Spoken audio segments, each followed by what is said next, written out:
Well, here's the latest Liberal strategy to hold on to power in Canada. Cancel the elections. Keep Canadians from going to the polls altogether.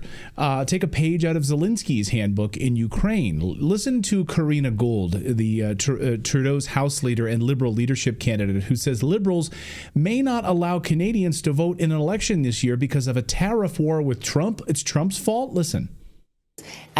If we are in a full-blown tariff war with the U.S., that might be a reason not to go to the polls.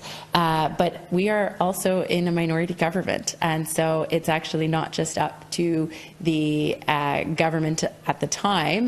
There would have to be an agreement with the opposition parties if we weren't to do that. But I think whatever decision we take has to be one that is responsible for Canadians. And one of the things I can say is that, you know, in Ontario, the Premier has decided to call an election at a time where, you know, his energy might be better spent defending Ontario's interests. And so I think Canadians will judge us as to what we decide to do, both as the governing party or as opposition parties, depending on where we are with Donald. Yeah, where we are with Donald Trump on the tariffs. So really, if we have elections in Canada, it's really dependent on what happens with Donald Trump and these tariffs. Let's bring in David Clayton, independent journalist out of Ottawa, Canada, who writes at the Post Millennial. He's got a great YouTube channel as well, Clayton's Right on YouTube, and he's been doing some great interviews lately on all of this. David, great to see you. Welcome to the show. So canceling elections in Canada, is that seems to be the way to hold on to power? Well, it's funny. This was first mentioned when Trudeau prorogued or suspended Parliament. A lot of folks on the Conservative side said, hey, you know, they could do this again and they could keep staying in power until October 2026, because doesn't the Constitution of Canada say that a government can stay in power for 5 years? But people said, but hey, 15 years ago, the House of Commons voted to have elections every 4 years. So that's the new tempo. But here we have Karina Gould, and there's been Liberal strategists talking the same way. Mark Carney won't answer the question if he's asked about whether or not he's going to hold on to power if he becomes prime minister, or whether he wants to have an immediate election. So this tells me that all of those Conservatives who said, hey, this could happen, and were labeled as conspiracy theorists, you know that word, it's once again, the conspiracy theory is being proven to be true. And Karina Gould, by the way, you mentioned this earlier in the show about that Waffen-SS, that former Waffen-SS member who was invited to the House of Commons, given a place of honor in the gallery to listen to Zelensky's speech. Well, it was Karina Gould who invited Yaroslav Hunka, the former Nazi, to come to Ottawa, to come to the House of Commons. And it was Karina Gould who said all of that should be redacted from the record. It should all be censored. Everything that happened that day should be censored from the official government record, which we call Hansard. And that's Karina Gould. So now she wants to cancel elections. She wanted to cancel the memory of her inviting a Nazi to the House of Commons as well. Oh, we know her well. Now, tell us a little bit about what we're seeing on X, which is this anti-Americanism that you see. And in fact, even a Redacted viewer, when we covered the tariffs, they thought, oh, you're anti-Canada now. So are we enemies? How did that happen? Are we anti-Canada all of a sudden? Yeah, you and I, do we have to hate each other? What's going on here? Well, it's very mysterious to me because we had a 30-day reprieve to get the border in order, which, of course, Justin Trudeau hasn't really done very well. But in the meantime, he's escalating the tough talk about counter tariffs, retaliatory tariffs. Don't buy American, buy Canadian. And of course, it's all being focused right now on these hockey games where there's booing of the national anthem. So I thought we were trying to work towards a negotiated settlement here. We were trying to get to a solution, because a trade war is not something that Canadians want or Americans want. I'll tell you who wants a trade war, though. Justin Trudeau, the Liberal Party, Mark Carney, his anointed successor.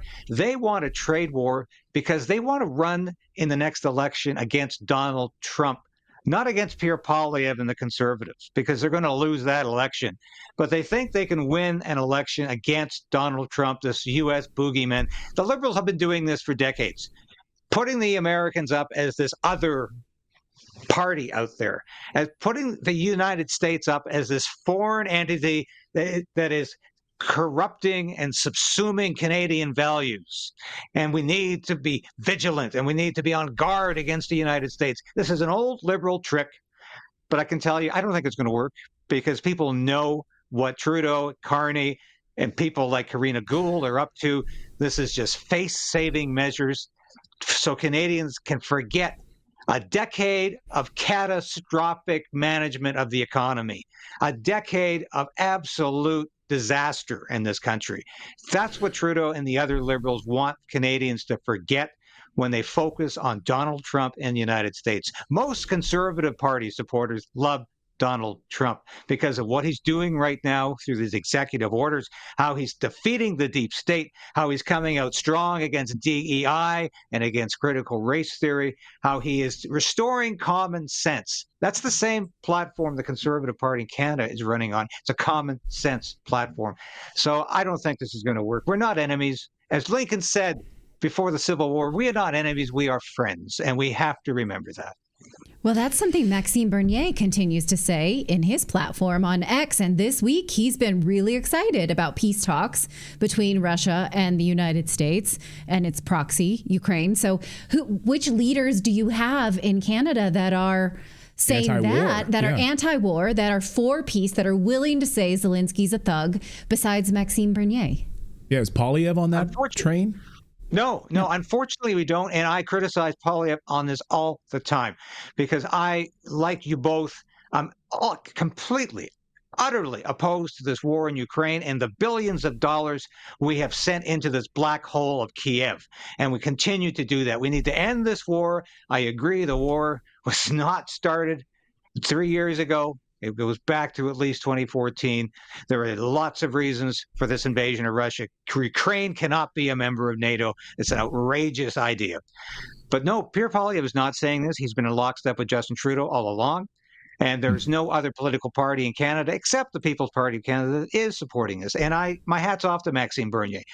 I am a good friend of Maxime. And if the People's Party of Canada wasn't polling at about 3 or 4% right now, I think I'd probably be on Maxime's side.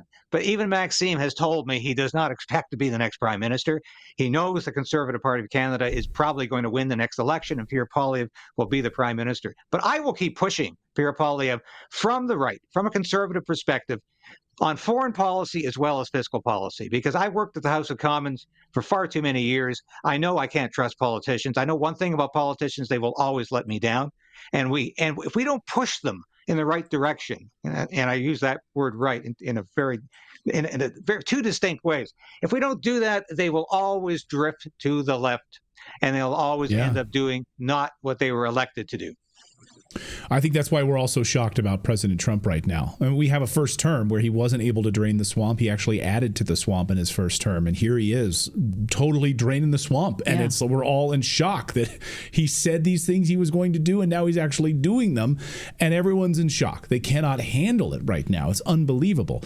Something else that they can't handle, Canadians can't handle the United States winning in the hockey game, in the big hockey game last weekend, where fights broke out and they booed our national anthem. David, what is going on there? And then tonight, of course, we would be remiss if we didn't talk about tonight is the night, the championship game in Boston, United States, Canada. Are we enemies there? Are we enemies there? What do you think is going to happen tonight? Will the U.S. take home the crown, or Canada be victorious? Well, based on the last game, I think the U.S. has a good chance of taking home that crown. I know Donald Trump invited Justin Trudeau to join the governor's conference tonight as the 51st governor. And of course, that went over very well, of course, with Justin Trudeau. But this booing of national anthems is so low class. I hope Canadians are better than this. It disgusts me. Politics has no place in a sports arena. This is a hockey game. This is ridiculous, and it embarrasses me to see Canadians booing the national anthem, when after 9/11, of course, Canadians played the United States national anthem at many different occasions. I was there in Parliament Hill for a lot of those occasions, and we proudly stood along with Americans. We have proudly stood with Americans during the Second World War, during the First World War, during Korea. We had the Devil's Brigade was made up of Canadian soldiers and U.S. soldiers during the Second World War. It was a first-class special forces brigade made up of Canadians and Americans. We are friends. There is no place for this nonsense at hockey games. We need to get back to reality. Right. And we here on Redacted also spoke out when we're not above it. Americans booed the Russian national anthem in many instances through Olympic Games and things like that. I just hope nobody should do that. Full stop. Can I say I hope that Americans in Boston tonight at the game, we'll see what Boston does. It'd be like it's in New York, there's going to be booing going on. So hopefully when they play the Canadian national anthem tonight in Boston, there's no booing. That would be nice. Elevate the conversation, Bostonians. Elevate it. And cheer the American national anthem, and don't boo the Canadian national anthem tonight. So we will see. David, great to see you up there in Canada. Very interesting times what the Liberal government of Canada is trying to do right now. Thanks as always, and continue the great work. Thanks, David. Pleasure to be here. Thank you so much, Clayton, and thank you, Natalie. Yep. Our pleasure. Thanks, David. Great to see you. And yeah, I mean, we were I'm wearing my Omaha Beach sweatshirt today. The Canadians and Americans fought side by side on those beaches all up and down Normandy, on D-Day and through the Second World War. And so this kind of back and forth hatred right now is kind of sickening right now. But it's like it's like brother and sister, sibling rivalry, I guess, right now. We don't need it. We don't have time for that. Also, I have a special report that I just authored specifically on this tariff. So if you want to understand these reciprocal tariffs, this is what Trump has said this now multiple times over the past few days. He keeps and he pauses and he wants to make sure that he says reciprocal tariffs. He keeps making this point. And I put together a special report specifically on these reciprocal tariffs. I co-authored this. So take a look at your screen. If you want to grab it right now, you can go to redacted.inc/tariffs to grab that special report. Again, redacted.inc/tariffs to grab that special report, because the United States is taking its power back. And what does it mean with these reciprocal tariffs to restore America's prosperity right now? So head on over to redacted.inc/tariffs and grab that special report on what President Trump is planning to do here. It'll kind of lay out in detail. It's just a few pages long, so you can see it and have a better understanding of all of that. So again, redacted.inc/tariffs.